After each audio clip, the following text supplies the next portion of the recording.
welcome to NGS Storm Division Anti-Clown Association, here to take on Censorship as we are nearing the end of the season for Storm Div. My name is Jazzalene, and joining me this evening is the wonderful Weary. Weary, how's your day going? It's going all right. It's ready to chill and watch some pots. I feel that. Lobby is up here. We're just waiting on the readies to come out. Let's quickly take a look at these map selections.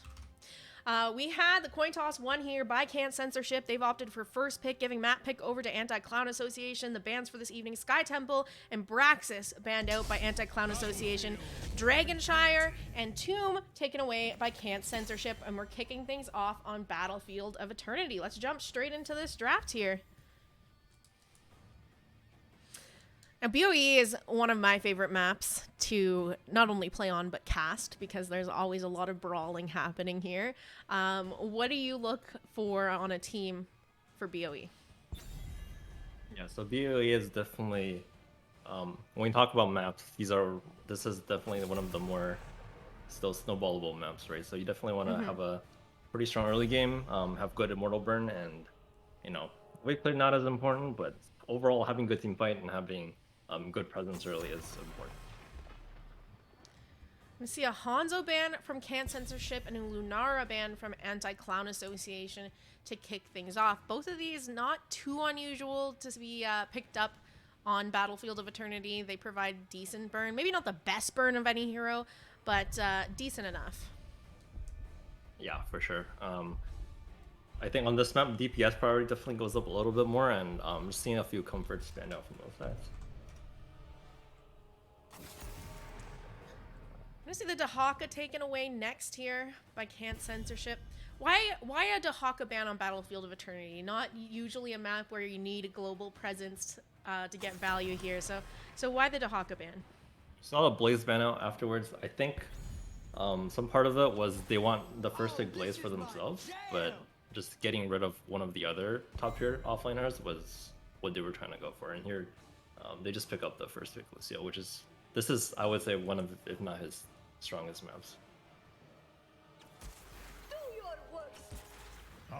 Having Tori grabbing Urel here and Valimar locking in the Rhaegar while he still can. What usually... Oh, go ahead. Sorry, just really solid rotation here, I think. Urel, one of the stronger offlaners remaining, and of course, Rhaegar always being a pretty strong presence, right? So we'll see if DPS heroes end up being prioritized, or if they'll start getting banned out in the next rotation. Interesting. We got the Anubrak pickup and the Li Ming. I mean, if you're gonna take them both, I kind of like them picking them up here together, because Anubrak can be quite annoying for Li Ming to play into with his beetles to spawn to eat a lot of her orbs that she's looking to toss out. Just good poke for Immortal, good burn for Immortal in general. What's your thoughts so far on the draft, and what do you think they need to kind of pick up to round out the things on the side of Censorship here? Yep, I think CCS's draft is pretty solid so far. We see the Sylvanas ban coming out. So I think one thing they need to consider is what is their carry hero that can pick up, right? And a lot of the auto attackers are pretty affected by Rhaegar's totem. So you see something like the ones that are already banned out, like Hanzo, Lunara, Sylvanas to some extent, you either have long range or you have like a lot of magic damage. So that kind of mitigates it. So if you see like a Vala getting taken away, then their options might become a little bit more limited.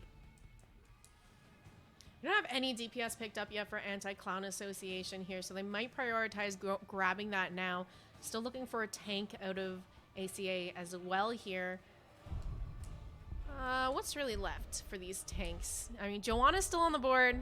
Still have things like Murden. It's gonna be the Greymane. Oh, and of course, who could forget Diablo?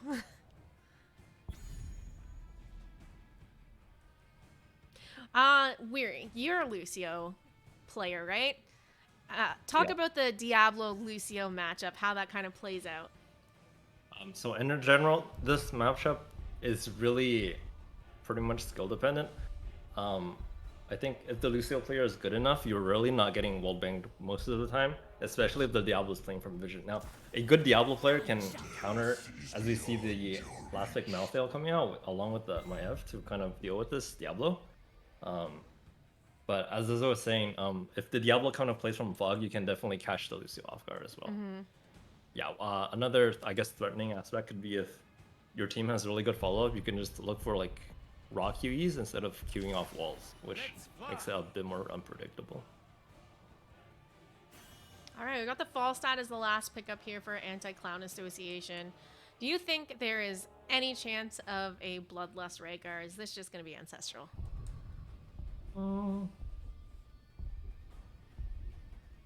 I think this is going to be Ancestral.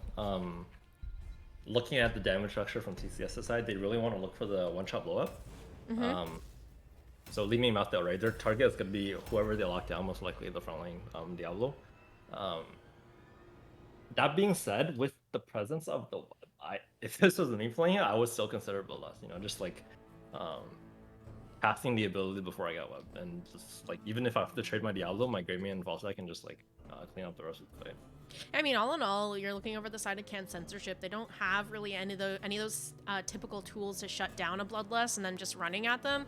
You know, you're looking for things like a Gust or maybe a Blind from Artanis if Artanis ever got picked. They don't really have that. There's just really a new Brack to kind of slow them down in the engage, and they just kind of have to walk away if it were to be popped. Let's go ahead and we'll get into game number 1 here of our best of 5 series. On the left-hand side, we have Anti-Clown Association. Kelsier will be on the Greymane, Valimar on Rhaegar, Caesar Salad playing the Diablo, Nintori on Yrel, and on Falstad, we have Got Filth. And on CCS's side, we have Shredded on Lucio, we have Gingy Boy on Nubarak, Monday Zebra on Malthael, Death Strikes on Li Ming, and Psychotora on Maiev. What's interesting is I think that Caesar Salad actually coaches this team. So I wonder how much insight he has into the players' pools and how they like to play the game.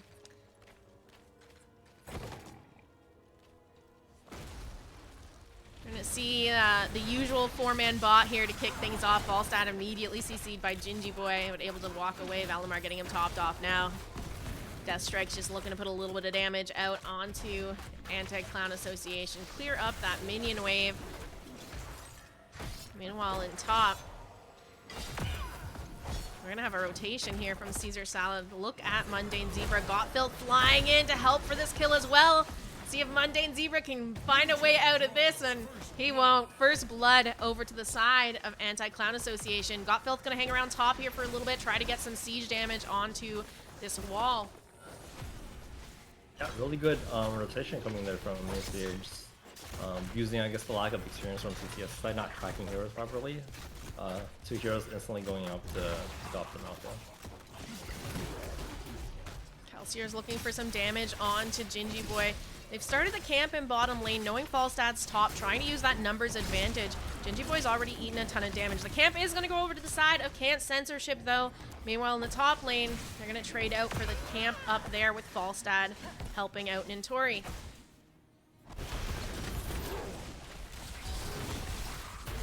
Kelsier getting a bit of damage onto him here. Nice orb to connect, but he's going to be able to roll on out of there and stay alive for the time being. Looks like Censorship just looking for straight up trade on structure damage here as the members of ACA push in top, and they're going to find themselves with a kill as they do that. Down goes Kelsier on the Greymane. Still a siege camp here to help them continue to push in.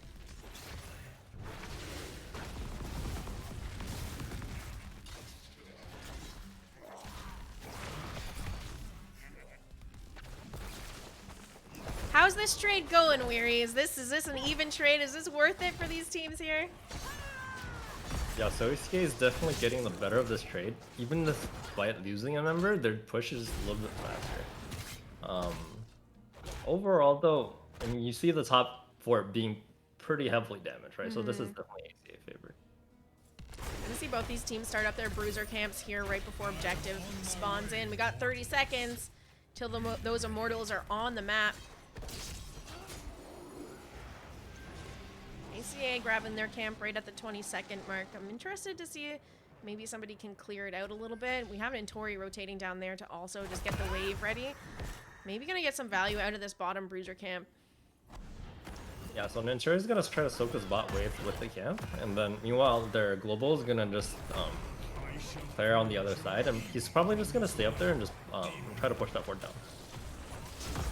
Meanwhile, we have a fight breaking out over the Immortal. Gingy Boy getting chunked down, and it looks like he is going to be the first to fall in this engage.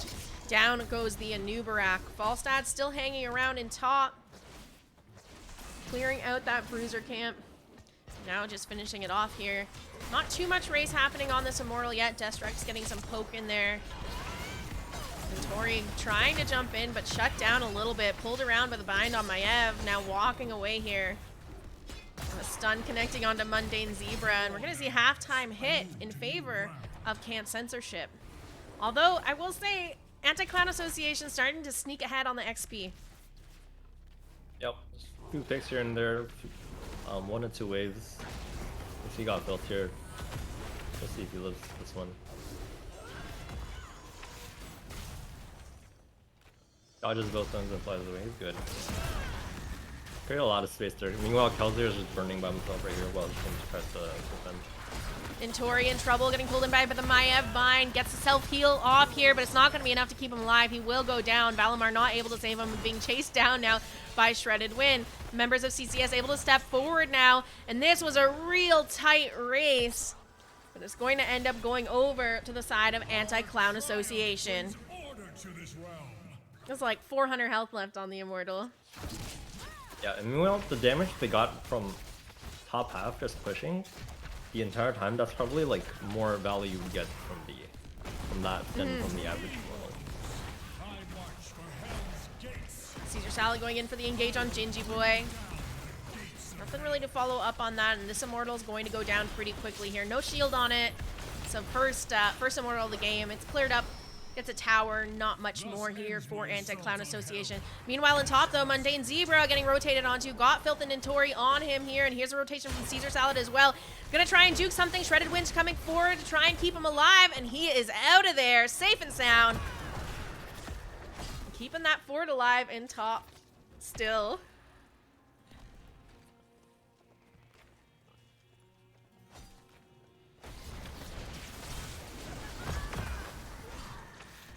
We're going to see those siege camps traded out once again. CCS going for the top one this time. They're really trying to hold on to this fort. Got Filth and Tori kind of trying to flank around to finish it off, but not quite enough damage there for them to do that yet. And Tori's clearing out that bottom camp. Meanwhile, Falstad looking to head bottom. The rest of Can't Censorship following closely behind him.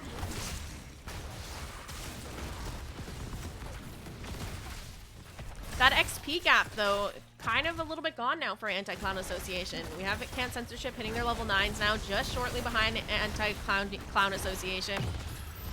There's the pull onto Kelsier. Caesar Salad going in for the engage. Kelsier getting chased down now by Shredded Wind. Valimar turning around onto Shredded Wind to try and create some space here. We're just going to see some health traded off of each other's bars now. We got 15 seconds till this next Immortal, Weary. How do you play this, being so close to 10s on both sides? Yeah, so I think just soaking the rest of the waves, trying to get 10. As we see Mundane Zebra, once again, getting looked for. Getting looked for or baiting out Nintori? Or maybe Valimar here. There's the bind from Maiev, and they're going to find a pick onto him just as these Immortals come in. No bruiser camps picked up this time around with the focus on ganks, but level 10s hit for both these teams, and they're looking for a little more. Kelsier in trouble. There's the last rites coming out. It's a little bit weird, though, because he got cocooned at the same time.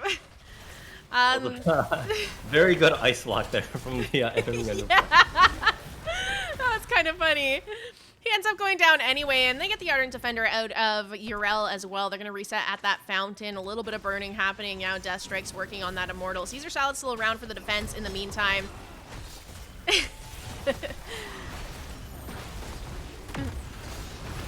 Poor Mundane Zebra is probably just like, I had that. What the heck? Why are we cocooning a dead hero?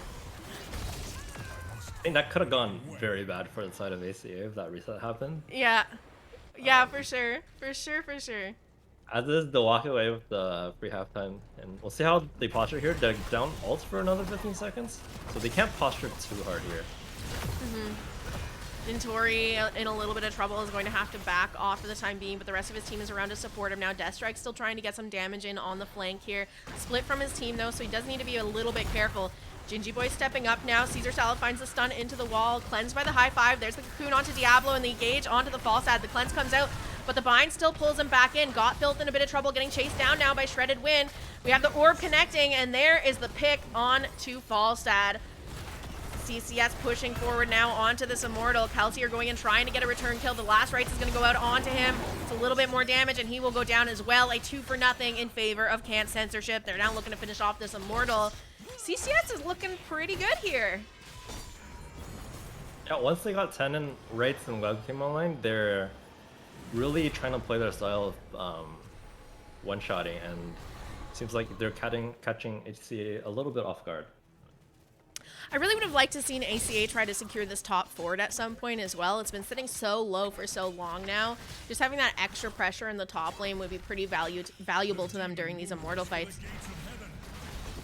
Yeah, I think they're just playing a little bit loose right now. And once like the sense of urgency comes, they'll play a little bit better. You know, like Valimar being dead and then the Greyman getting caught still.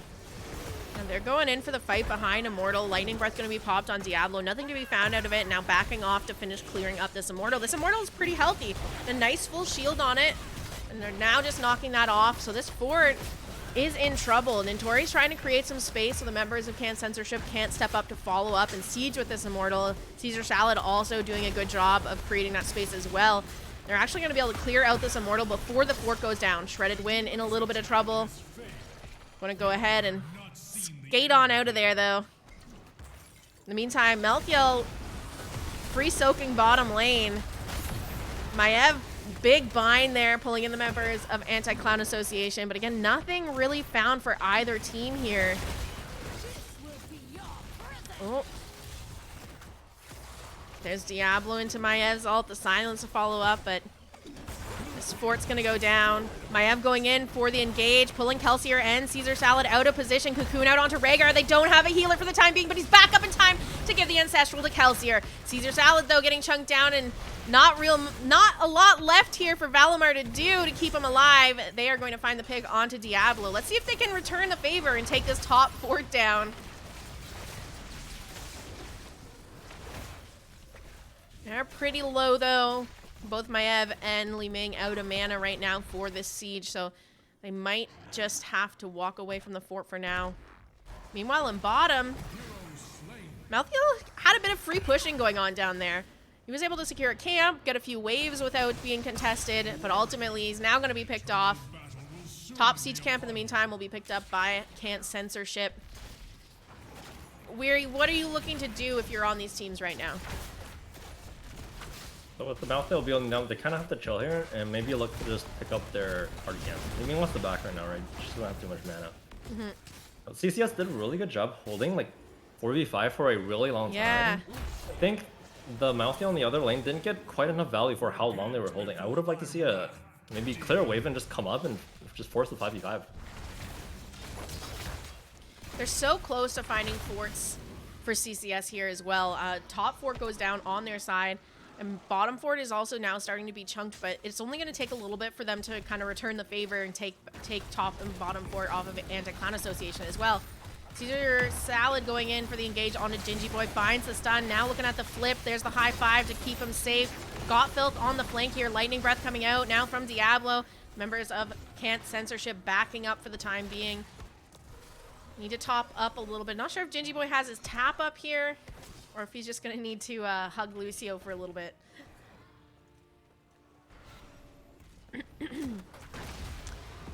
We have Yrel clearing out that top camp, so they know that they have the numbers advantage here, and they're looking to find the value in that, and they do just that. They get the pick onto Greymane, and Rhaegar's going to go down next. Not able to get that Ancestral heal off in time. Caesar Salad and Nintori now in trouble as well. CCS, they are out for blood here. There's the Gust to try and help with the disengage, but it's not going to work out. Yrel goes down, and Caesar Salad looking like he might be next to fall here if he can't find an escape route. He is just being bodied and knocked around, living forever, but still going to fall. A 4-for-0 in favor of CCS. 16's online for them now. This This is not how I was expecting this match to go, to be honest. Yeah, give CCS credit. They're really executing what they want to do. You know, they drafted a kind of a blowout comp and they're executing it pretty well. We're going to see ACA work on grabbing their bruiser camp here. They're down their 16, so it's going to be a little bit difficult for them to contest this objective. Just need to find value where they can right now. Falstad's going to be soaking top. You know, it's likely just going to be an all-out race, so they'll go ahead and try and get as much damage onto this Immortal as they can. It's actually quite a bit of a damage with Rhaegar and Greymane here. It's a decent chunk off of the shield, but the Immortal still goes over to the side of Cant Censorship. 16's almost online here for ACA. Do you just give this fort at this point? Should you just be backing up here? Or do you put up a stand at this fort? Yeah, I think the way ACA wants to play, they're not like super scared, but it looks like they will back up. There's a containment disc out for Maiev. Gingy Boy way deep in enemy territory here, and he's going to go down. This is perfect for ACA. Get these picks well on the defense. We get to clear up Immortal for free. The rest of the members on the run now. Just the one pick onto a Nubrak, but that's perfect here. Now Greymane can just go ahead, focus on clearing out this Immortal. And ACA is going to make the call for bottom fort here.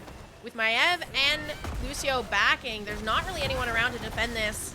And that's going to fall pretty quickly. Not a bad trade here for Anti-Clown Association.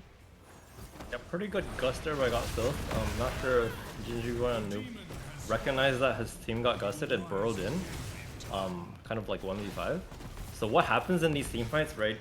You see the first few times CCS does their engage. Once they find that kill, they really just snowball that. But if they don't find it, it's likely the Unubrak's gonna go down. There's that bottom siege camp picked up by ACA. CCS looking at this top camp.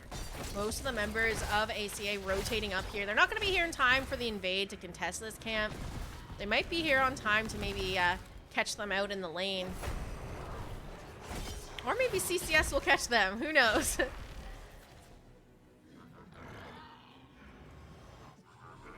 You know, Falstad's pushing in bottom here. A lot of people don't really... when you think Battlefield of Eternity, a lot of people probably don't think Falstad is a pick to go to. But you can actually get a lot of split pushing done as long as you have confidence in your four-man, not taking any unnecessary engages. And even if they do, you then have your global to fly across the map while you do that split pushing to join them. I'm gonna see potential fight over this bruiser camp. There's the cocoon out onto Diablo. Kelsey are working on cracking that open here. In the meantime, the members of CCS looking at Yrel. There's the Ardent Defender popped on her. Immediately out of that cocoon, the containment disc coming out from Maiev. The camp's gonna go over to the side of Cant Censorship. There's just a couple ults being traded back and forth. Nothing really too much happening there. Yeah, they don't want Caesar to play the game. Just put him in the box for 10 seconds.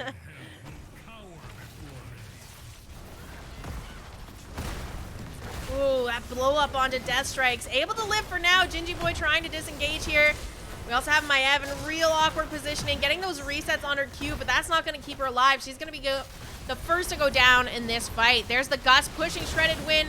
Gingy Boy and Mundane Zebra into the enemy team here. Mundane Zebra doing all he can to stay alive, but both him and Lucio will go down here. Death Strikes and Gingy Boy, the only one left up on the side of CCS as ACA looks to clear out this Immortal.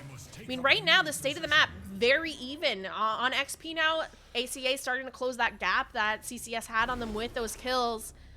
And this is looking like it's going to be an ACA Immortal. Do you think they can end with this one, Weary? Yeah, I think they're going to look for that. This is going to be a full HP Immortal. Pushing probably top lane, bot is a little bit damaged. They're going to look for kills. Once they get 1 or 2 kills, this is probably the end of it.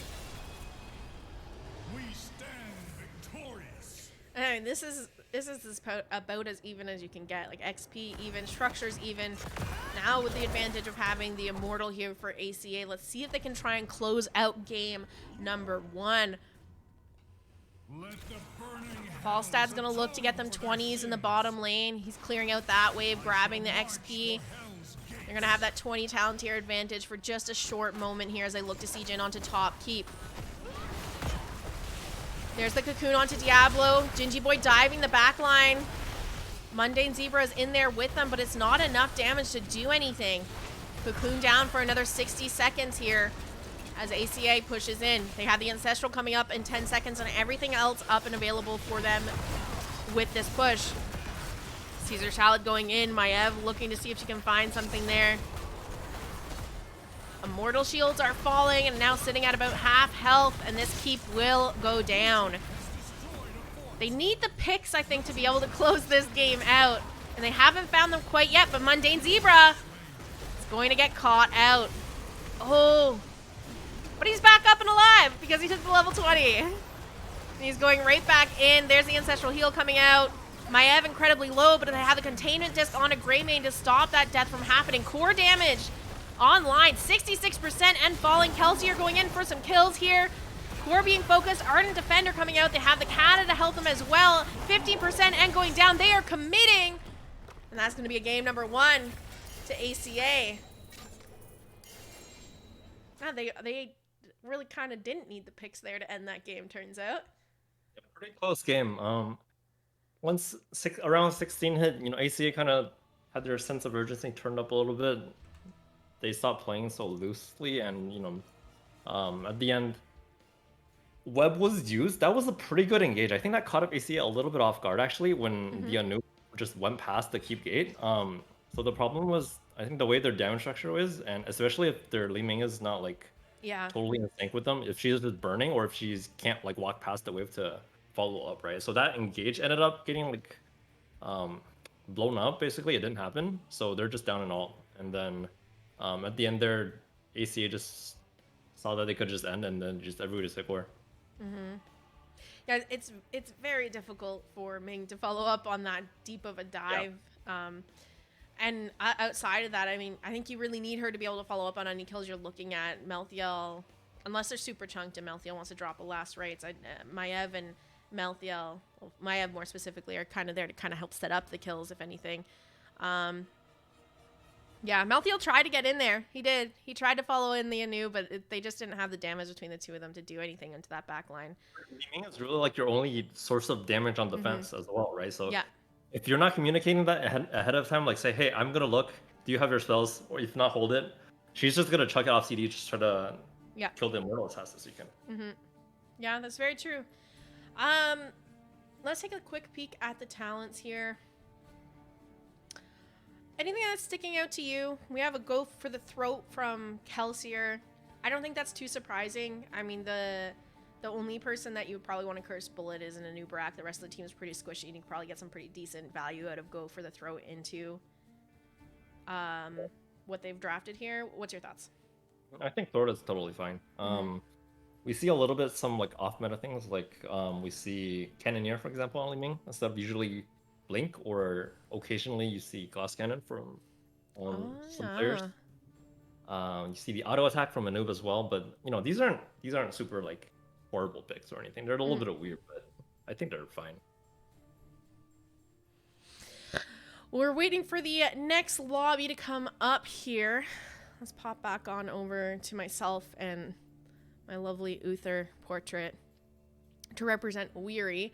What are you hoping we see for game number 2? Where do you want to go here, and how are you? Oh, okay. Well, I guess you know where we're going because I'm the last one to join the lobby. So why don't we update the chat? Where are we going, Weary? So it'll be towers. Definitely one of the still better maps, I would say. There's a lot of comeback potential. There's your old EXP. Lots of macro and lots of team fighting you can do. Of doom. All right, if you're just tuning in and missed game number 1, and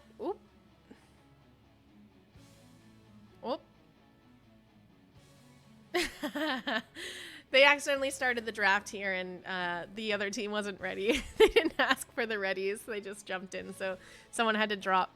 We'll start again in a second here, but in the meantime, if you missed game number 1, it was played on Battlefield of Eternity. the win going over to Anti-Clan Association, but I would say it was a hard-fought win. It was a close game. Game 2 now, we're headed to Towers of Doom. If you're curious about those map bans, Sky Temple and Braxis banned out by Anti-Clan Association. CCS taking away Dragonshire and Tomb of the Spider Queen. What are you looking for on Towers, Weary? There's a lot of stuff you can look for, right? Like globals are pretty good on this map, I would say. In general, like unlike BO, your early game isn't quite as important, but you don't really want to get snowballed, I would say, and just lose your bottom. So, just draft strong heroes, look for globals potentially. Otherwise, it's usually like, your usual suspects these days in the meta. Maybe I wouldn't be surprised. I wouldn't be surprised to see that false out again. I think Gotfield's pretty favoring it pretty lately. If you see him picking up on BOE, he'll probably pick it up most maps. Yeah, I'm kind of wondering if they're going to look to ban that out. Last game they banned out the Dahaka, so I'm not going to be surprised if we maybe see the return ban of Dahaka, plus a false ad potentially. I'm also curious to see if maybe a Junkrat gets picked up this time around. He provides great poke, great kind of zoning tools around this objective, and makes it annoying to channel some of these altars here. So maybe we see a Junkrat sneak through because it wasn't banned last game. Nobody picked it up. Not too unusual for BOE, I would say, but he's usually prioritized pretty highly, especially at this level of play. Right, for sure. Junkrat is definitely still a menace to be dealt with, especially on 3-lane maps where link priority gets a little bit more important. Just having these traps around really kind of creates a lot of space for your tank to operate as well. Usually on a map like Towers of Doom, we see offlaners that are capable of double soaking mid-top, and the offlaner will just rotate between mid and top here. But sometimes you get, a little bit of twist added to the draft, like a Zera tool that could potentially either be the offlaner or look to be ganking the offlaner all of the time. What's your preference? Do you like to play something a little bit more like a comp like that keeps the enemies on their toes, or you like just like the solid 4-man and a good off lane here? I think it's not necessarily good to limit yourself to one particular style, right? I think that makes you a little more predictable. Like if you're saying you're always gonna draft a double soaking offlaner, they can just try to capitalize on that. So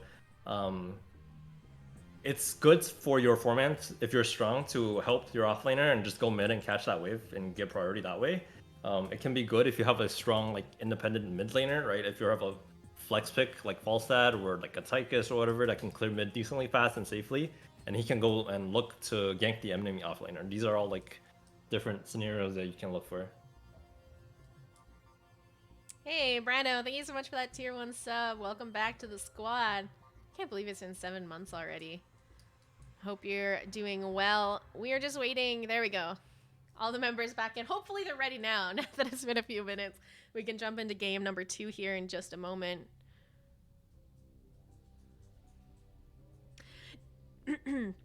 Do we potentially see any of the same picks from last game outside of Falstad? Do we maybe see a Diablo, a Nubarak, Li Ming, Lucio, or any of those heroes big picks on Towers of Doom in particular? Yeah, I think a lot of those are pretty strong picks. Li Ming, if Gothville's not feeling it, I don't think we'll see another Li Ming, but otherwise, the Lucio, the Nubarak, Diablo, those are always strong meta picks that you can definitely just pick up early. All right, the readies are starting to come out, so let's go ahead and jump into the draft here for Towers of Doom. See what these teams prioritize here. I'm hoping it's another close one. Gets down to a few shots left on core and it's an all-out brawl. Yeah, we'll see. The thing with this map is you get some advantage. You can't snowball that hard, right? You get 8-12 shot advantage. If you're not ahead by 3 levels, that doesn't really mean anything at the end of the day. Just thinking of the last time I've casted a really close Towers of Doom game, and I think it was one of your matches. It was a full 2-minute fight at the end. Maybe longer, but I think it was 2 minutes because I remember thinking, man, I've been casting nonstop here for 2 minutes because everybody just kept spawning and staggering and trying to channel and interrupting and staggering again and coming back up because there's a Leoric. I think I know which game we're talking about.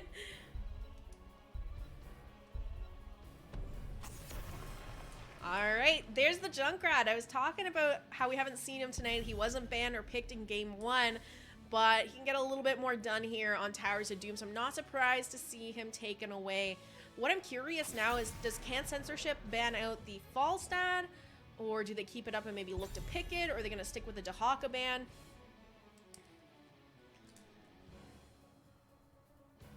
We also... Whether or not they ban it,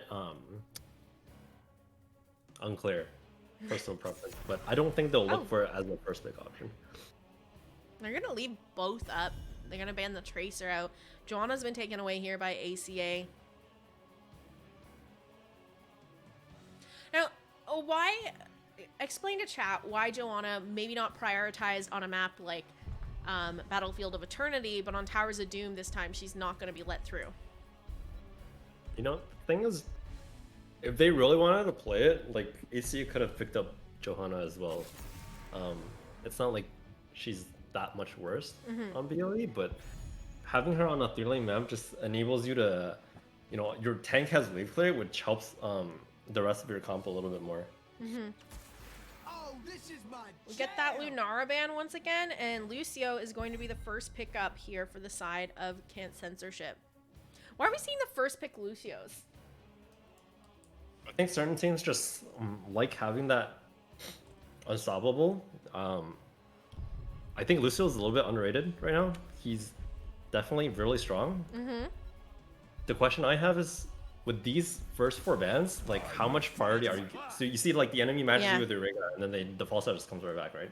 Yeah. So it's like, there's like, how many... I don't even know how many strong heroes you would consider, like 4 to 6 potentially. Like, just first pick Lucio, I don't think is necessarily enough to, like, win you the game or, like, win you the draft.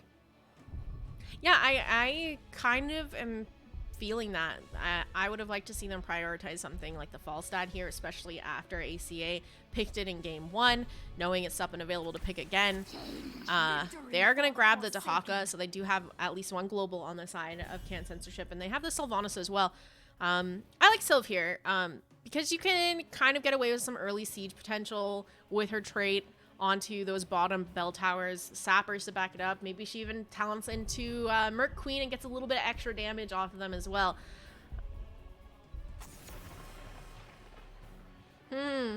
Respect ban? Gonna see the Maiev band out here. We saw Segatora play that in game 1 over on the side of CCS, and they're gonna answer that with a Hanzo ban. Yeah, maybe they just don't want to deal with double containment disc web sort of shenanigans.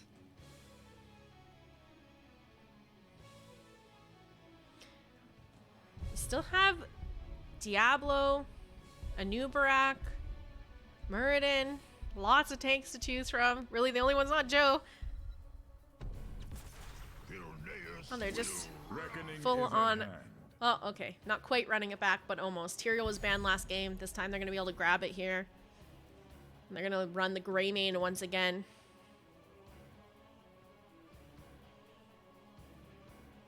Oh, so 3 of their 4 picks on ACA are the exact same picks they took in game 1.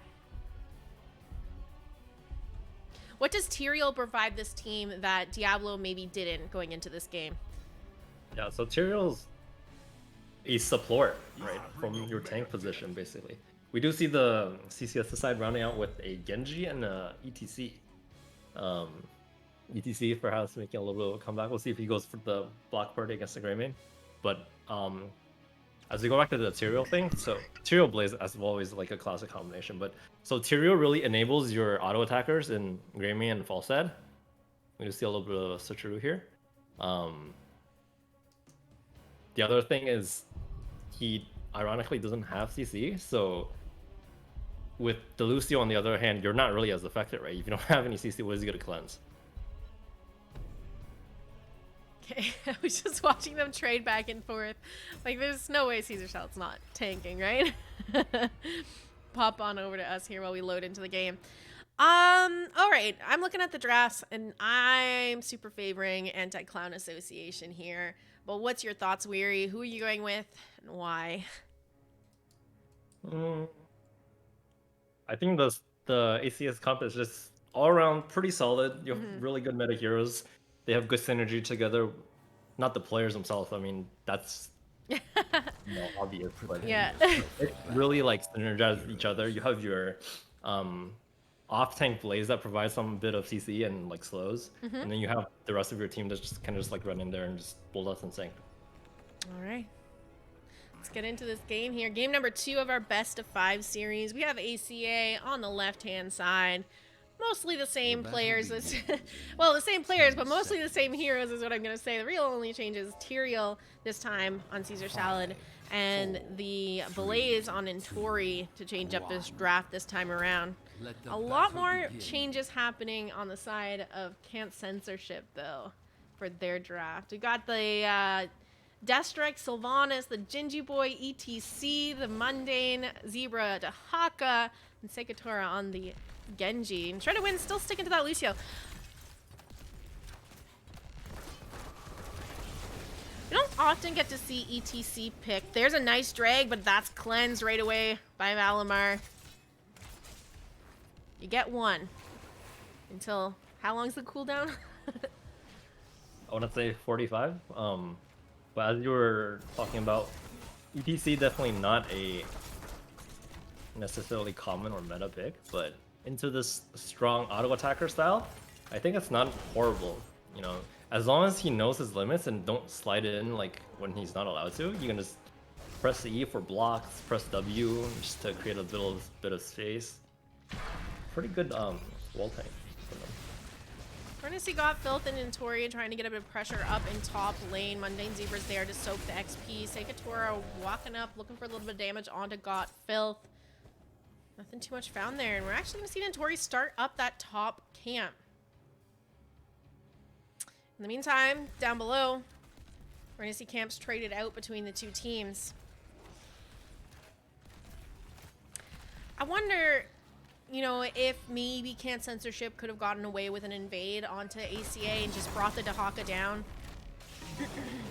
Yeah, they really didn't look for that, and Nintori just got this camp for free. Mundane Zebra kind of sniffed it out, but it was just a bit too late, you know. Almost got there in time. Power slide there onto Tyrael. The cleanse comes out. Both teams just looking to clear out these sappers. In the meantime, Falstad and Genji soaking mid for their teams. A little bit of damage being traded back and forth. Gothville just barrel rolling right onto Genji. But nothing too much found there. In the meantime, up in top lane, a little bit of a 1v1 going on. Let's pop back down to bottom. It looks exciting down here. A lot going on all over this map as the teams are split in all of the lanes, kind of having these little scrims back and forth. The altars will rise shortly, heroes. Be ready. You must capture And when you have somebody from the 4-man constantly getting mid-soak, how do you play around that? Do you always just match it, or can you look to maybe siege bottom? What are your options there? Yeah, so what we saw there was kind of just the Godfilled Sekatora 1v1 mid, right? That's definitely one way you can do it, especially when like the Genji can't dive with towers necessarily, then it becomes a little bit awkward. So he has to just try to win that 1v1, and it comes down to like individual. Again, a lot of fighting going on here. The 3v3 over mid altar. We saw Falstad and Blaze kind of stalling out the right-hand side altar as Genji goes for the channel. We're going to see the first altar picked up here for ACA on the left top side. Now Falstad can join the fight, giving them the numbers advantage on the side of ACA. Genji's finally going to get the channel off on the right-hand altar up top. And this means Dahaka's coming in with the burrow. Kelsey are out of position. Let's see if they can find the kill here. He's going to be able to walk away, get some shielding from Tyrael and some healing from Rhaegar. And he is perfectly fine here. All out brawl, big jet propulsion on to try to win, and death strikes though from Nintori. That's leaving him in a little bit of awkward positioning. They're trying to turn onto him now, take advantage of that engaged Gingy Boy back now to help the team. Been able to hold off the members of ACA for the time being, and it looks like ACA might just give this one. There's a nice power slide. Mundane getting the channel here, and it is interrupted by Godfilled, but Tyrael will go down for that. That is first blood just now. They're gonna find the return kill though. Genji does go down. This altar is still up for grabs.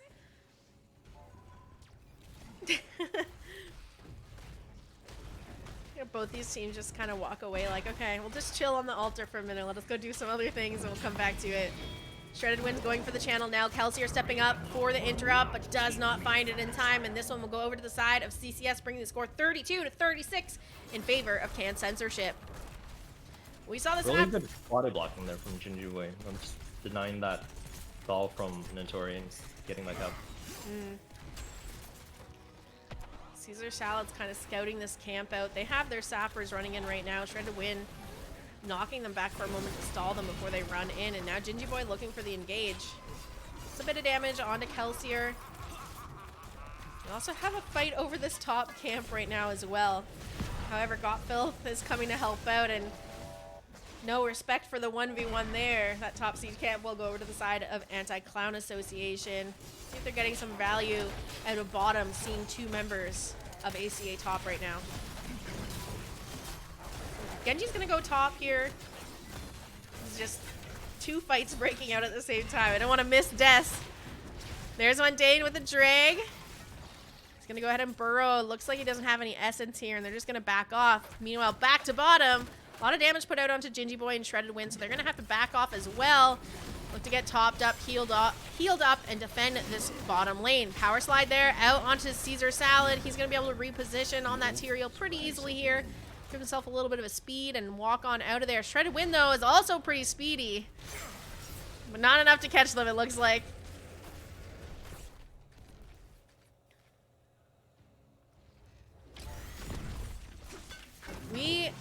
Ooh. Genji's in a bit of trouble. Jinjibwe's looking at Gotfilth. He's going to be able to barrel roll away. We have 10s online for ACA, but not Can't Censorship right now. How do you play this? Yeah, it's probably just a give angle. Monday Zero uses dig. Ooh, really good slide onto the fly attempt. Gotfilth might actually be caught here. And Tori trying to come in. He does drop the bunker. Meantime, they get a pick onto Sylvanas. She's trying to contest this altar. They're looking at the Falstad pick here. Without 10s, I don't think they really had any business showing up to that altar, so maybe a little bit of miscommunication between Sylv and the rest of the team as to how they were playing that. But it seemed to me pretty clear that they were looking to kind of close that gap with the pick onto Falstad, and maybe more if they could have found it. Yeah, overall, this game is still pretty even. Half a level difference, shots even, a lot of structural damage. Top's not super low, unlike last game. So just look for CCS to regroup and just look for a good fight. CACA work on their Sapper camp here, secure that. Couple seconds until Can't Censorships comes up as well. Jinjibwe taking a little bit of damage. I'm just thinking now, like, not the worst. Oh, power slide there on a Kelsier. Not necessarily the worst game to be playing ETC in, because they don't really have like too much poke to kind of chunk them down before you can find engages. Well, it's really just this Graving pick, right? You see Kelsier stepping up and attacking the enemy ETC. This is kind of how they just have to play it. The Tyrael doesn't offer much CC beyond like a little bit of a slow, so it's really just both sides trying to trade, and whoever like trades up. They went for the invade and they found it. Jet propulsion onto the ETC here. Bunker dropped on Blaze. It's Judgment out of the Tyrael, and that's going to help secure the kill onto ETC. Everyone jumping in that bunker for a little bit of extra armor. Genji trying to make his way out through top here and is able to walk away. It just looks like it's going to be the one pick for the side of ACA after that camp invade, but not a bad trade for them at all. 13's now online. It's just the one altar this phase in bottom lane. This should be an easy pickup here. The altars have risen. Activate. Yeah, I was a little bit surprised to see the Judgment coming out with the high five Lucio. Yeah. I don't know if that was intended, but there was a gust at the same time as the Judge came out, but so that was pretty effective and kind of denied any chance of CCS counter engaging or like saving the ETC. Mundane Zebra wants to put up a fight over this siege camp. Drops the isolation on a Falstad. Here comes Genji, and they get the pick. They're looking for Mundane Zebra now, though. Nintori doesn't want to give this point up. He's going to go ahead and jet propulsion on out of there to stay alive. Shredded Wig coming up now, looking for the knockback, finds it, but the team's not around to follow up. They get the camp, they get their 13s, and they get the Falstad. Not a bad trade. Actually, the camp goes over to Anti-Clown Association. My bad.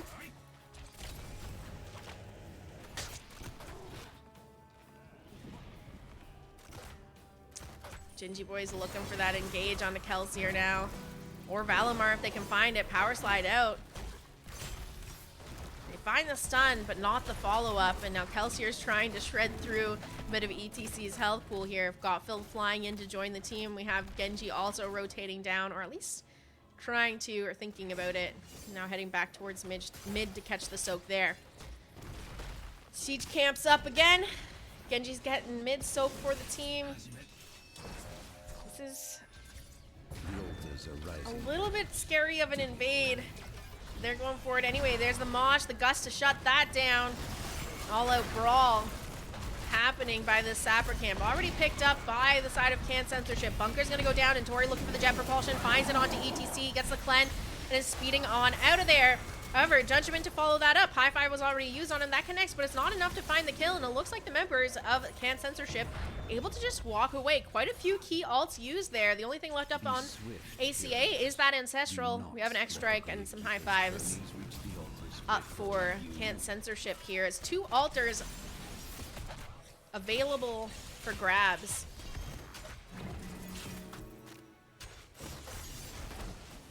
Deathstrike's in some trouble here. They're gonna find that pick. Got Phil securing the kill onto Sylvanas. Mundane looking for that drag, but doesn't quite connect. Still trying to get some damage out onto Got Phil. Gingy Boy's rotated up here now as well. That bottom altar does go over to the side of Anti-Clown Association. In the meantime, this is gonna be a 4v5. I don't know that I want to stay around for this if I'm on the side of CCS. What's your thoughts, Weary?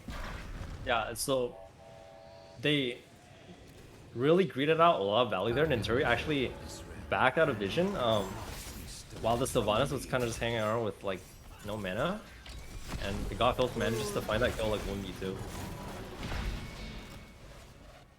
That was looking like a good jet propulsion, but just no damage to follow it up there.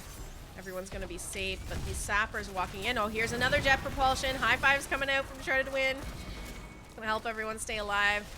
And these Sappers getting cleared out now. Shut down by Death Strikes on that Sylvanas.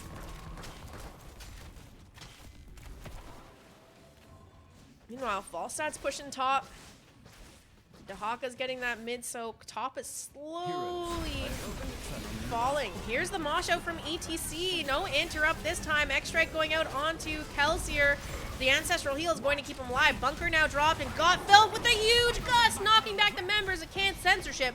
See if they can find the picks, though. Deathstrike's able to reposition to stay alive. Segatora going straight through the enemy team to make his way out of there, and Gingy Boy is going to power slide out. They actually find the drag and return the kill here. Actually, this is the first kill in this fight onto Blaze. What a turnaround here by Can Censorship. What a sequence. That was not what I expected to happen. No. It looks like it's not over. Mundane's looking for more. These drags are turning the fight. They're going to lose Shredded in turn for that Tyrael here. Nice trait value from Tyrael as well, getting some damage onto the Sylvanas and Genji. But wow, I thought they were going to drop after that gust, pushing them all out, but they were able to kind of reposition, split the attention of ACA just long enough and find kills in return. That was pretty cool. Yeah, somehow everybody got out, like everybody split up and just said like, I'm gonna live, you guys good luck, you know. Chasing a little bit too hard there, I think. Like, a little bit overambitious.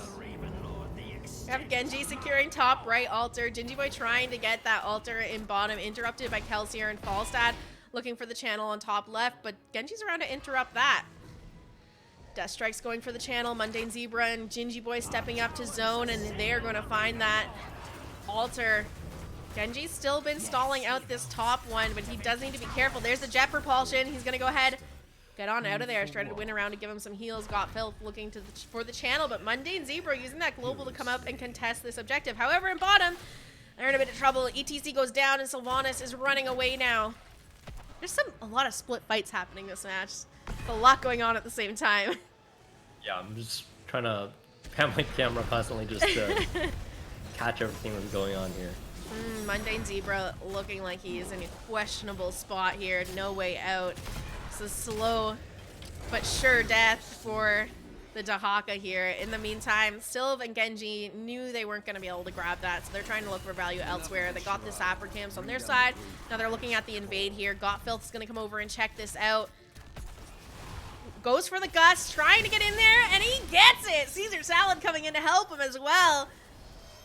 Nice steal on that camp, and in the meantime, the remaining members picking up the boss in top lane. That's going to bring the score 24-12 in favor of Anti-Clown Association.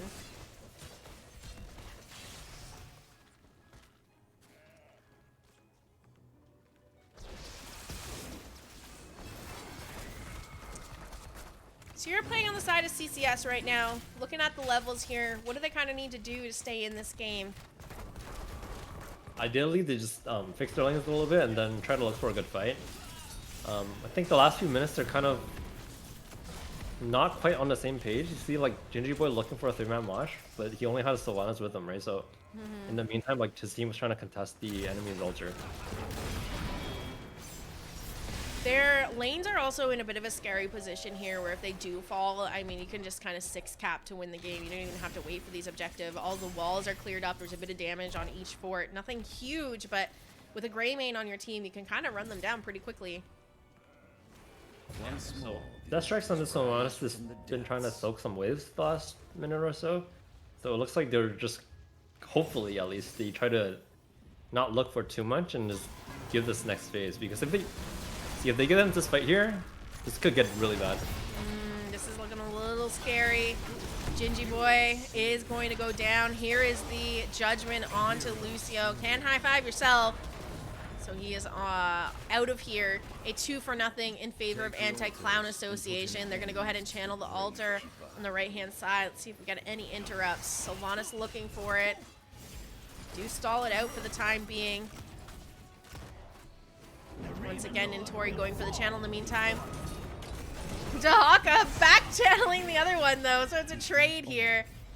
20-8 in core shots now. False has been pushing bottom this entire time, trying to get that fort down. We're gonna see the rest of the members of ACA looking at this mid fort in the meantime.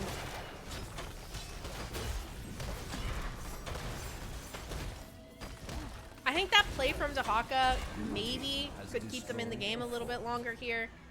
Denying those few shots, those 4 extra shots, means like you can't just end with a couple sapper camps in bottom after clearing a fort. It's a little bit harder to finish this game out now. And it gets them a chance to get 20 here as well. As long as we don't have them now inting, that would be really bad. That would be really bad. Mundane able to walk away. Here's the gust coming out to interrupt the mosh. Genji is going to be the first to fall. Caught out by Helsier on the Greymane. ETC going for the power slide. Not enough damage to follow it up for any kills though, and this bottom fort is getting incredibly low. They're gonna look to try and secure this. The one good thing here, at least, is next objectives are both top, but they're about to be 6-capped, so they have more concerning things right now. They're trying to get this mid fort back. It's going to be really close here. Sylvanas has shut it down, help them secure it, but ACA is going all in and denying them this mid fort. They do get it back, but unfortunately, still 2 members down on the side of CS here as the next objective spawns in. And they can't give both these towers. They need at least one. Big gust there from Got Phil. Shredded Wind trying to keep everyone alive with the high fives and the unstoppables. We're going to see the mosh come out here, but it's not enough. And this is going to be game number 2 for the side of ACA, I think.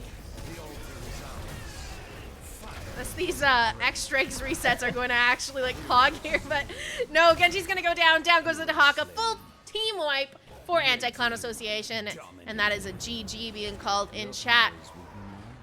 Game 2 to the side of ACA. I really like how Valimar gave Godfield his ancestral, and then because it's an AoE ancestral, right? I don't think Godfield recognized it. He just rolled over the wall, and then he realized, oh, I took your ancestral. My bad. I'm just gonna fly back. All right, let's take a look at this matchup. I feel like this was a little bit more dominant this time around for ACA in comparison to game 1 on Battlefield of Eternity. 16-5 in kills, shows there. shows in the score of what was left on core damage, as well as just like the general XP lead that they had going for them this game. Yeah. What was this? Was this just a draft diff? Was this just a player diff? What's going on here? And how does CCS kind of turn it around going forward? Yeah, so obviously the player diff is there, right? You saw it when like Nintori backed and Godfilth literally killed the Sylvanas 1v2. There's just like little small things like that, you know, the 2v2's top. AC is just constantly getting minor advantages across the game. But I think the most important thing this game compared to the last one was last game they had a very clear, you know, execution plan, right? Their game plan is very direct. Get 10 and look for the blow up. That's very easy to play. Even if you don't look for it, you lose. So, like, it's really straightforward. In this game, the game plan is not as clear. You see like the ETC looking for several moshes. Some of them he does catch like multiple people, but if his team is not there to follow up, like, then that's not very effective, you know. This Genji pick also being shut down a little bit by like whether it's Godfilth kind of just outplaying or like the Rhaegar Totem being a nuisance in the back. So overall, they had good picks, but the execution burden is kind of on them to be able to like outperform, basically. Yeah, it felt like they're, you know, Gingy Boy might find a good mosh or a good power slide to like find and engage, but not quite fast enough damage to pick these people off. Occasionally they get a pick, but a lot of the time, you know, you'd see Greymane walking away with like less than a quarter health on his bar and living through it. Actually, Greymane didn't even die this game. So that just kind of shows. Is there a lobby up?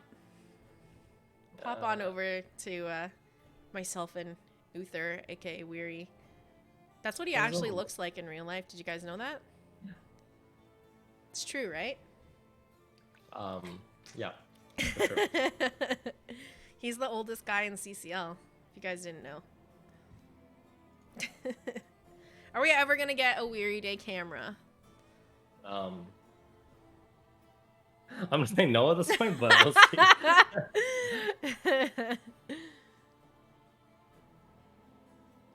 Fair enough. All right, we're waiting for lobby to come up here. Let me update that score really quickly. ACA up 2-0 in the series. Things play out like they did earlier. This is likely going to be a first pick from CCS again. And a map pick from Anti-Clown Association. Knowing that, and I know you know a little bit about ACA's team, where would you expect them to bring us for Game 3? Well, you know, that's a trick question, right? That's the thing. You think you know AC, but you actually don't. Isn't that the truth? Fafin, thanks for the compliment. She's actually around. She's right there. She's kind of just blending in with the blankets and pillows there.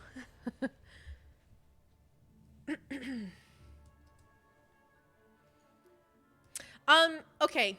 But you think you know ACA and you actually don't. But if you had to guess, where are we going for game number 3?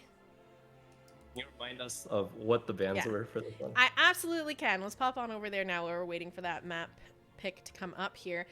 Bans are Sky Temple and Braxis from ACA, Dragonshire and Tomb from CCS, and then we've already played on BOE for game 1, where ACA took a win, and Towers for game 2, where once again ACA took the win.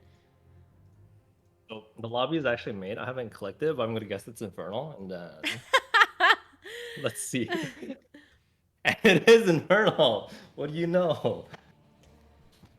I'm surprised we didn't go there earlier, to be honest. I mean, you know, I think all of these maps are some of like the generally well-liked maps, so... Yeah, I would agree. Yeah. If you had to take one map out of the pool and add one in, which one would you take out and add? Take like half of the maps. Okay, but you can only take one.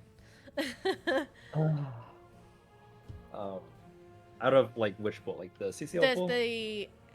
Sure, yeah, the CCL pool. Or the sure. Pool? CCL pool. CCL pool, I think. Honestly, they're pretty decent. Maybe is Voskaya in? I think Voskaya maybe. I didn't like Alterac, I'll be honest, but it kind of grew on me, so it's not the worst thing in the world. I really don't mind playing on Alterac. I find casting Alterac is really boring though. Yeah. I'm going to let them know we're ready here. This is a map pick, as I guessed, from the side of ACA. Can Censorship still holding on to that first pick option. I don't know that I'm liking first pick option these days. What's your thoughts? I've kind of been talking about this a little bit in my cast, is that feels like there's a decent pool of strong heroes that kind of having the 2-3 feels a little better sometimes. What's your thoughts?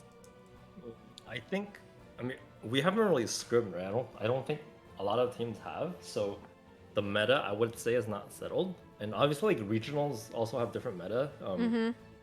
So it really kind of depends.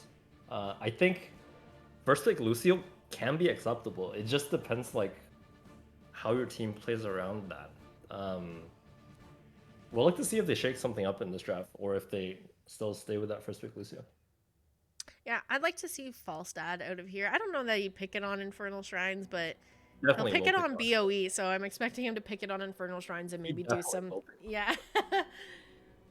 So the problem becomes, like, if you don't ban that out, right, you also can't really first pick it, but because you're gonna get counterpicked, so depends on whether you want to play into that matchup, basically. If you're comfortable with the matchup, then you can always just, like, first pick or you go into it. Chat saying they want black hearts or haunted mines. Sounds awful. Both of them are awful. I think a warhead would be kind of interesting. I think there's some cool things you can do with, like, the tunnels and stuff that... And because it's a map that's in the ranked pool and players don't really get to see anybody play Warhead in competitive, I don't think a lot of players know what they're doing on Warhead, and they probably won't until, like, Warhead is in some pool competitively. Let's go ahead and jump into the draft here.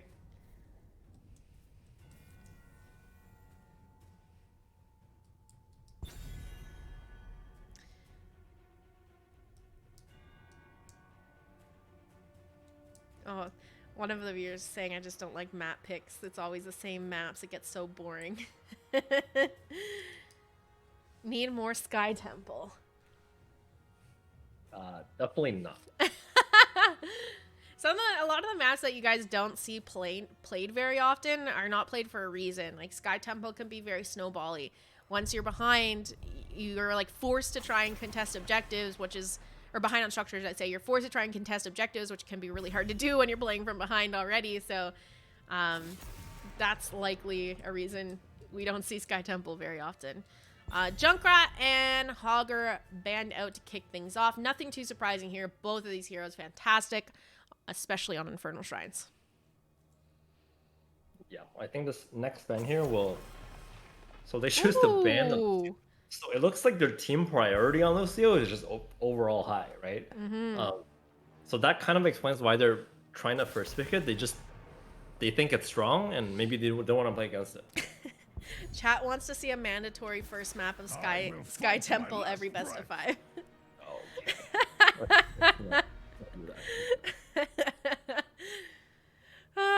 The Joanna ban from the side of Anti-Cloud Association, and the Rhaegar pickup here from Camp Censorship to kick off the draft. Do we see the immediate Falstad or a wait on Falstad? What are you expecting here? I'm expecting a Falstad, but you know, it's ACA, you never know. Victory for the Forsaken. I guess there's no Falstad. That's totally fine. Sylvanas and Nubarak. Yeah. I do like, you know, CCS shaking up their priorities a little bit. You know what they say, like, it's kind of insanity if you just keep using the same thing and it doesn't work, right? So I am looking at the draft right now of ACA and thinking about what they played earlier, and this to me right now is saying we're trying to go a siege comp. We're going to potentially run down lanes in the early game, and I would be worried about that Greymane getting picked up again on maybe even a swap, because Kelsier did lock in the Sylv, but he's been playing Greymane all night. I'm sure that Gotfilth could play Sylvanas if he needed to, right? But we still have that Falstad up and on the board. Oh, sorry. No, we don't. It was picked up by CCS, as well as Blaze. yeah, ordinarily I wouldn't worry too hard about a Greymane if this is like team fight focused. You're right that Greymane does add to the split pressure. Infernal Shrines is kind of a little bit like borderline between you have to play objectives versus you can split push, right? Like both options are definitely more viable. Unlike Cursed, where split pushing early is definitely more preferred, I think. Um, but I think Gutfield will try to look for something that can punch this false stat a little bit. And this Sylvanas and Noob is just solid heroes that it's kind of like their bread and butter. Leoric here. Hey Negrom, how you doing? And then we got the Brightwing lock-in from Valimar. Still waiting on that last pick. See if it's going to be something that can help them majorly siege here. This Blaze is an off-lane Blaze. Likely. I mean, Mundane Zebra's picked it up. He's been off-laning and is the off-lane. Sometimes I'd like teams just to lock the Blaze on their tank and make the other team have to guess. But they're going to round out their draft with the Garrosh and Tychus pickup here. Tychus can be great with his Odin to kind of zone out around objective, but even better is if you win the objective, you have the Odin to siege with as well. Yep. Well, what's your thoughts on the draft here from Can Censorship? I'm liking the way they rounded out this draft, you know, really strong heroes across the board, and they have a game plan. The game plan is you toss whatever you can get and you just try to kill that guy, right? There's nothing complicated about it. The thing is, I mean, look at the options that they have to toss here. It's not looking like it's going to be the easiest picks. Leoric and Wraith walk out. Anubarak, I'm assuming Caesar Salad knows how to play the matchup and isn't going to be like burrowing in and then toss even further in. He's probably just going to be able to burrow out. Sylvanas has her Banshees to just get out of there as well. You got the Blink heal from Brightwing, and even Phoenix can TP out as well. So they really need some like decent CC follow-up to find the picks, I think, if they do get tosses. Do you think they struggle with all of that potential of disengage here on the side of ACA? Yeah, at the end of the day, ACA has a lot more experienced players, right? So we'll see how Gingibo and the Garrosh can navigate this matchup. But overall, like their game plan is really not that hard. It's not like you have to look for it on a backline hero. If he finds it on the Anubarak and he just like throw taunts, and his team is nearby, I think that's the important part, that his team has to be there to be ready to follow up, right? We can't see any of that like 3-man Mosh with nobody there situation. If they can fix that and they can get throws off, I think they can potentially win some fights here. I am curious to see if those picks are really only going to come online once the taunt is locked in, though. If they can find something before then. 10 seconds. Yeah, before then, I think throwing and chunking the Anub is also viable just to generate space. Yeah, Because once he uses his burrow out, he also loses his engage, right? exactly, With- yeah. with your Blaze not being there and you don't have the taunt, you're pretty much correct in that like it's a little bit harder to secure the kills. Leo immediately popping the Wraith Walk, and we have the totem going down as well from Rhaegar.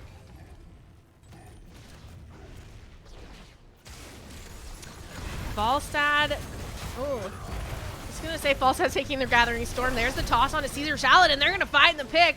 Well, there's a question answered. They are able to find those picks without level 10 and the taunt from Garrosh. It'll be first blood here to the side of CCS. Currently sitting at 6 stacks on the Gathering Storm. We also have Garrosh picking up a Warbreaker, 1 of 15, and Falstad is going to go down in mid. We get the return kill here from ACA.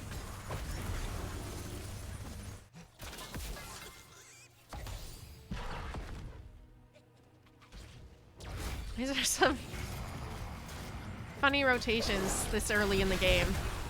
Jet Propulsion just shut down there. Caesar Salad tossed in, gonna have to burrow out. And Tori being left behind a little bit here. There's the Polymorph out onto Gingy Boy. And Tori's still looking like he might be in a bit of trouble. But there we go, Caesar Salad stepping forward, CCing the members of Can Censorship, creating space for Nintori to walk away. Sega Taurus still continuing to soak out on the fall stats. Sylvanas catching soak in the bottom here for her team. And we have camps up and available and now started by Can Censorship.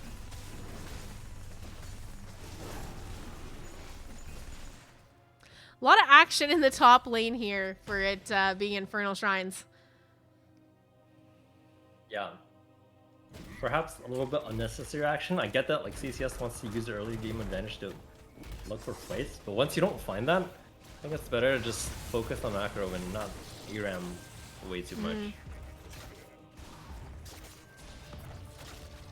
Alstad's not going to let them get that gank on him in mid once again. He rolled on out from that attempt, and in the meantime, ACA picking up their siege camp, but can't Censorship able to get the neutral one in bottom. They still have their own siege camp to pick up. Bruiser camps are now being looked at as we approach this first objective. First objective is going to be mid. It's going to be a frozen Punisher. So we'll see if either of these Bruiser camps picked up at this point are going to create any advantages in that top lane for either of these teams.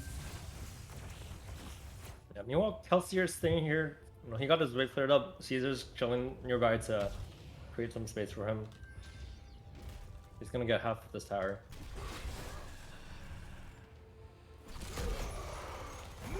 We do have Phoenix and Brightwing hanging around top to clear out that Bruiser camp. Segatora rotating up, looking for a little bit of poke damage. Now heading over to that shrine to start clearing up some of these skeletal defenders. And Tori in a bit of trouble. There's the toss. The toss in from Gingy Boy, but it's going to be the grenade on Tychus that secures the kill onto Nintori. Oh. Meanwhile, in bottom, Mundane Zebra is 2v1ing, and he's getting away with it. Kelsier is forced to back here to hit that fountain, and we're going to see Valimar use that phase shift. They're likely just looking to siege down this bottom lane, knowing this first Punisher is going to go over to the side of Can't Censorship, and also just what they've drafted here. They can do this. It's an early game Punisher. You got a Sylph, you got a Nubarak. Why not go for the siege over fighting over an objective?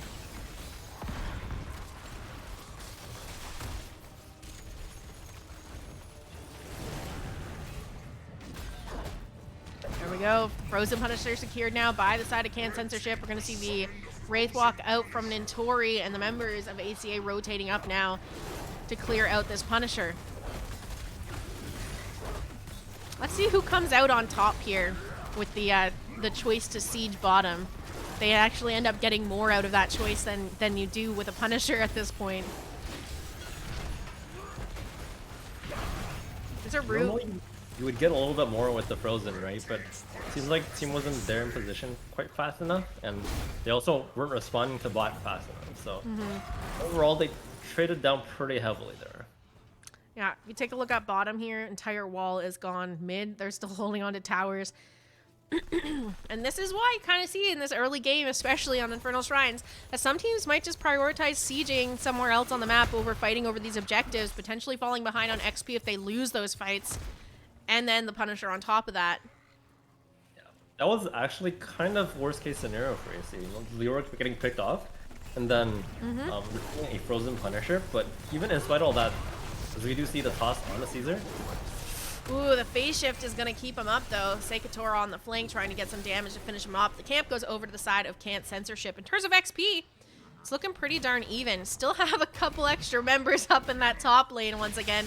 Mundane Zebra trying to hold it down into Gotfilth and Nintori. They've managed to get that whole front wall down.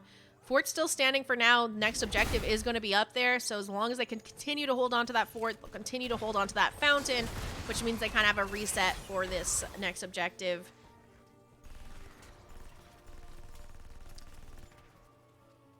Tens coming online now for the side of Can't Censorship.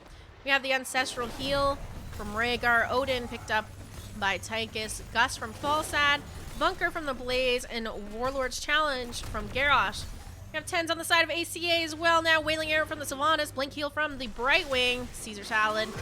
Taking a look down here in this bottom lane as Siege Camps picked up once again. Cocoon from the Anubarak. And there's the Entomb out from Nintori. Last pickup here is the Purification Salvo on Phoenix. There's the Cocoon being dropped onto Garrosh. They get the kill onto Anubarak. Mundane Zebra trying to get in that bunker, but ends up being destroyed. Purification Salvo comes out, but it's not enough to secure any kills here. Now the members of ACA on the run. And Tori dropping his Drain Hope onto Shredded Wind. That's helping him get topped up, as well as hanging around that Brightwing a little bit. Just going to be the one pick onto Anubarak for now.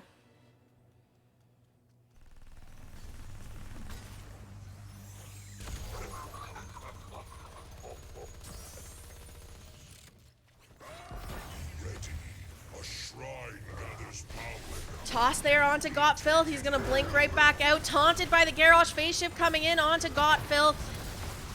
Big Entomb here. That's going to end up resulting in Rhaegar going down, though.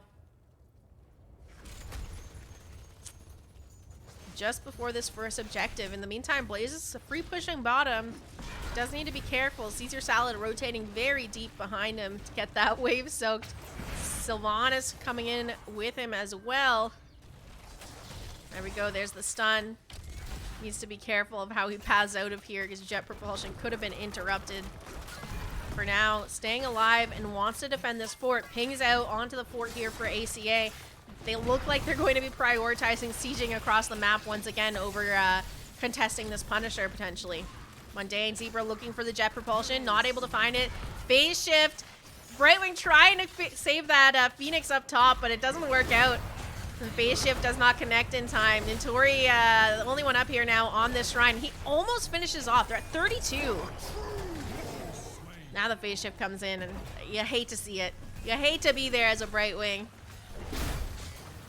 Yeah, once again, there's a lot of cross-map action going on here. Right? You have the 3-man pushing bottom, while Nintori actually getting 30s on monkeys. Yeah. He's coming back in to try to finish this off, but it looks like he won't be able to get it. Yeah, Kelsier's trying to help out as well, but he is out of mana. Caesar Salad on the flank. They only need 6 more skeletal defenders, but might be. Yeah, I was gonna say there might be a little bit of inting into securing this Punisher here.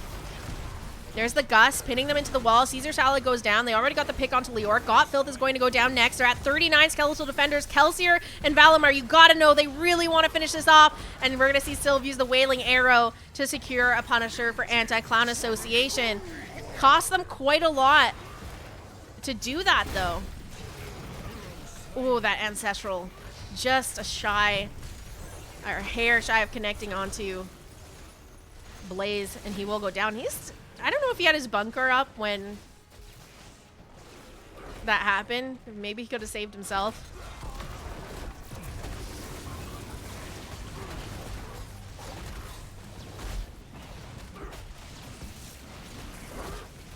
We're going to see a little bit of an experience lead here for Can't Censorship. But I kind of still like how Anti-Clown Association is playing the map here. They didn't int so hard for that objective. It almost would have been like a pretty cool trade. They got a bunch of structure damage done bottom, a bunch done on the shrine as well. I think honestly, if that Wailing Arrow didn't steal that last monkey, things could have gone kind of bad. I think too, maybe they could have had a little bit more patience in trying to engage and finish off those last 6 or 7 skeletal defenders, because it kind of just felt like they were all running in one at a time to try and finish it. But it wasn't like Can't Censorship was that close to finishing it themselves. They maybe could have waited a second and grouped to go in together. Yeah. Kakuna onto the Garrosh. Shredded Wind bites in. No kills to be found here. They're just going to go ahead and clear out these siege camps in mid. We're going to see 16s hit first here for CCS. I'd like to see them do something with that talent tier advantage if they can.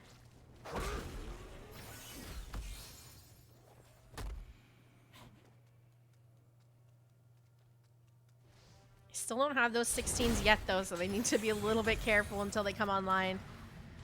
Tori looking for a little bit of damage onto Mundane Zebra. 4 members of ACA hanging around in mid. We have Phoenix keeping an eye on that bottom camp. There we go. 16's online. And they're going for a camp while Mundane Zebra's getting ganked mid. There's the Entomb. Bunker's going to be dropped. Gingy Boy's around to help Mundane Zebra stay alive. Death Strike's rotating up as well. Would have liked to see them be forcing a fight with the 16 talent tier advantage, not the other way around. If they can't do that, I don't know. I'm looking at this and they're like, they have 16s and what's happening? Blazer's getting, looked at to be ganked. They're losing top 4. Like this is looking like Anti-Clown Associations has the talent tier when they don't. Yeah, just a little bit of lack of experience showing compared to ACA. They had the 16 advantage. Midwave was built up, right? So what did they just do? They chose to do bot camp. And got Phil scouting that out. As we do see the fly in here and Gus onto the backline. There's the escapes used on both Caesar Salad and Kelsier if they can find the toss, but... Oh, nice unstoppable there by the Sylvanas. They're going to get the pick onto Rhaegar. His Ancestral heal not quite able to connect in time, and here's a Purification Salvo to help secure another kill on to the Garrosh. Let's see if Gotfilth can make this 3, and he does. Look at that kill feed here. Tychus goes down as well, and they're looking to siege onto this top keep. Next Punisher in mid is going to be a Mortar Punisher. Leo's going to have to back up to look at their lanes, but maybe with that pick, maybe they go straight through keep and take a look at core here.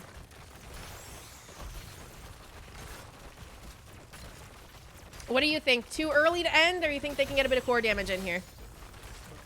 Based on the way they're posturing, it looks like they're just gonna take sleep and just call it a day. Go back and secure that middle shrine.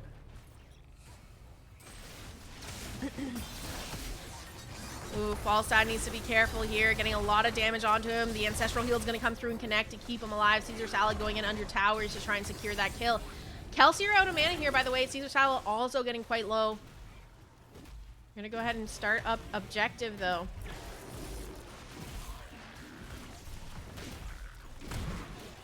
Both Caesar Salad and Kelsier hitting the fountain to reset. Gingy Boy looking for the toss, finds it onto Caesar Salad. No taunt to follow it up, though, so he's able to burrow on out. Here's the Odin popped on Tychus now. Going to create some damage and havoc and zone some people out from objective, potentially. Got Phil sitting on the flank here. There's a nice stun and jet propulsion from Mundane Zebra and Gingy Boy. They get the taunt, they get the kill. Brightwing goes down. Kelsier able to reposition through the wall with the Banshees, and on the back line, Gotfield going for the Purification Salvo. Not able to find any kills in return, and now Nintori, all eyes on him, and he will be the next to fall on the side of ACA. CCS really needed this. This is a perfect time for them to find a fight here. Unfortunately for them, though, Punisher still goes over to the side of Anti-Clown Association, but it'll be some free clear for them here. Still looking at Caesar Salad. It's kind of jukes around, trying to find a way out of this. Slowed by the totem. The stun doesn't connect. He gets tossed in, and they get the pick. That's a nice stagger death, though. Yeah, kind of a repeat of what we saw topside, right? A lot of kills, but Immortal going the other way. I'm a little bit surprised that fight went that way, because the Ancestral and Gus was actually forced before the fight started, and Blaze had to kind of like spawn in the buffering base. But it looks like they found their taunt target and got the kills they wanted, but overall not too bad. I think they're pretty happy with that. Yeah, I mean, they've evened up XP here, so there's not going to be this window, whereas before Anti-Clown Association was likely going to have 20s for quite a while before Can Censorship found them. But with those kills, they even everything up, and they might actually hit 20 first, but it'll be like very slightly, not enough probably to force anything. Look at this Leorc. Just push.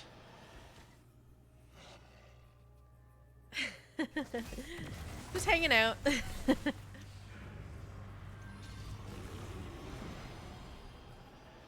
Siege camp grabbed here. We're going to see Blaze rotate top to clear out the Bruiser camp that was picked up by ACA. In the meantime, you gotta think ACA wants to secure this mid fort. It's so low. Caesar Salad burrows in, looks for the stun. There is the Entomb onto Gingy Boy. And the Ancestral, though, going to keep him just comfy and alive, ready to fight here. Fortunately, no CC connecting. The jet propulsion does not connect. Gingy Boy hasn't been able to close the distance to look for any stuns here. But ACA is on the run with the Odin down. There's the Gust into the wall, the level 20 upgrade. Let's see if they can do anything off of it. Caesar Talent able to burrow through the wall, get into better positioning. And Gingy Boy now looks like he's going to be the first to fall. And instead, CCS is on the run now. There's a phase shift onto Nintori to keep him alive. We have Entomb back up in 10 seconds. See if they can keep them around long enough to find himself a nice Entomb. 4 seconds now left on that. Bunker dropped on Blaze. Tychus is inside. It's not where I want to be. And then Tori's looking for the Entomb, and it's huge. 3 members caught. Mundane Zebra able to walk out, but the rest of them caught inside. They will fall. It's a 3-for-0 right now. Mundane Zebra trying to run away still. I don't think he has really anywhere to go. It's just whether Nintori wants to prioritize ending the game or getting another kill. Red team's core is under attack. 3 members down now. We're going to see ACA go for the core call. Cocoon out onto the Rhaegar, and GG is being called in chat.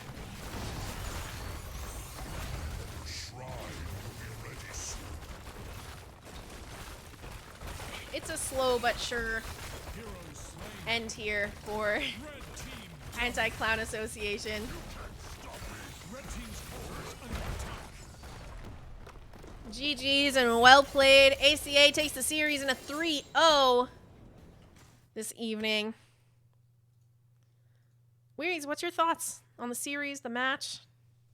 Yeah, I mean, you can't say that was unexpected, right? ACA really the favorites going to this one. But, CCS really had their moments in game one. They kind of lost their focus a little bit, not sure what their game plan is going into game 2 and 3. You know, we saw like we talked about how their game plan this game should be to look for the toss one shot, right?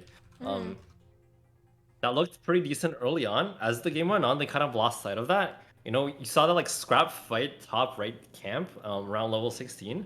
They were kind of just like, hey, they can't be here. We're just gonna fight them. But they forgot that they're like a front and back comp. If they just start chasing wildly, like these sort of skirmishy or like 1v1s or like 3v3s on the side is really favoring ACA's draft. So, I mean, overall, I think they made their adjustments. They played pretty decently, but it's just at the end of the day, a little bit of experience gap there. I think both in game 1 and 3, CCS had opportunities to definitely take a game off of Anti-Clown Association. I like, although the score's at 3-0, I wouldn't say this was a complete stomp. They've definitely had much easier series on the side of ACA than this one necessarily. But it's kind of interesting. Like, it's neat to see CCS kind of scale in a sense. They came in here like, you know, they were losing games to other academy teams and even some heroic div teams and things like HRCS, and they've kind of been bullying some of these teams in Storm Div this season. So I'm kind of interested to see how some of these players develop, how they grow as a team, and what happens. We're gonna go ahead and we're gonna have an interview here, I believe, with Caesar Salad. Let me get him into one of the.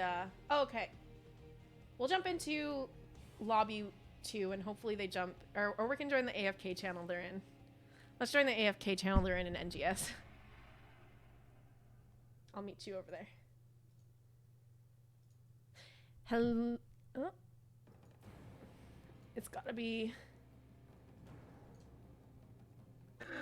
There we go. AFK mutes you permanently. You can't change it. Caesar Salad, congrats on the win tonight. How are you guys feeling after that series? Thank you very much, Jazzalene. We're feeling good. We had a bit of a slow start. We were doing a little bit of trolling, but we came back. Now, your team has been pretty heavily dominating this season of Storm Div. When you're coming into a game, how serious are you taking these teams? Are you prepping? Are you more just trying things out for future stuff in CCL? Is this just scrim practice for you? What's your approach to Storm Div this season?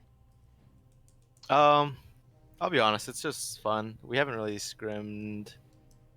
I can't even remember the last time we scrimmed. We kind of just show up and I guess treat these as like a scrim, I guess. Mm-hmm. But it's still solid practice. These guys are all really good still. And we just have the fortunate advantage to have been like playing together longer than most. So we kind of just have a natural synergy. Now, you're coaching CCS, aren't you? Or you were? Yeah, I help them out here and there. So you had a little bit of an edge on them too, knowing their players and what they like to play and stuff. How's the coaching with them going? I think it's going good. I mean, these guys actually have been a pleasant surprise to me in terms of their how well they've done in NGS. Like, I don't know the standings off the top of my mind, but I know they started undefeated. Like, they were number 1 for a while. So it's good working with them. They're a solid group of guys, and like obviously, it's always nice to see new talent rise up because the HOTS player meta gets kind of stale. Fair enough. Weary, do you have some questions you want to toss out here? Yeah, so game 1, right? CCS coming out with their blow up comp. How did you feel about that going in? Did you were you guys a little bit loose starting off? Do they have a blow up comp? I don't remember what the heroes were. So they had the no Brackley main Malthael. I don't know if it was you guys, not taking them as seriously, or was it because they caught you off guard a little bit? But they found a few picks early and kind of snowballed a little bit. Yeah, I guess they did catch us off guard. I mean, we did overstay. Like, we did kind of disrespect them a little bit. That's our fault. We kind of were a little far up than we should have been. But yeah, I mean, props to them. We definitely did get caught off guard with their ability to secure kills early. Yeah. I guess as we're wrapping up the season, how have you been feeling for like the Storm Div season? Storm to, I mean, how many more weeks are there? I Storm? think One, I think. Okay. Yeah, I mean, things been going well. There was the one mishap versus the CPX God team, but aside from that, next week we go against our little brother, so that'll be fun. So, Cool. Looking into playoffs here, which teams are you thinking going to be the most challenging for you to, potentially take the season? yeah, I mean, WTA, even though we had a good set versus them during the playoffs, they'll bounce back. So, I think they're like a dark horse. And then of course, CPX's team, whatever 5 people show up, I don't know Yeah, yeah, who's gonna be on it. They could be good though. yeah. It depends on what roster they put together for the evening, I'm sure. Yeah. All right. Well, we're gonna wrap things up here, but Caesar, do you have any shout outs before we take off? Just shout out to the squad. And Tori, Valimar, Filth, Kelsier. It's fun playing with those guys. And shout out to the casters, of course, and the few NGS viewers. Thanks, guys. Shout out to Twitch chat. All Yep, right, always. Caesar. Thanks for the interview. Good luck with the rest of the season. Thank you. All Bye. right, bye-bye. We can just stay here, Weary, since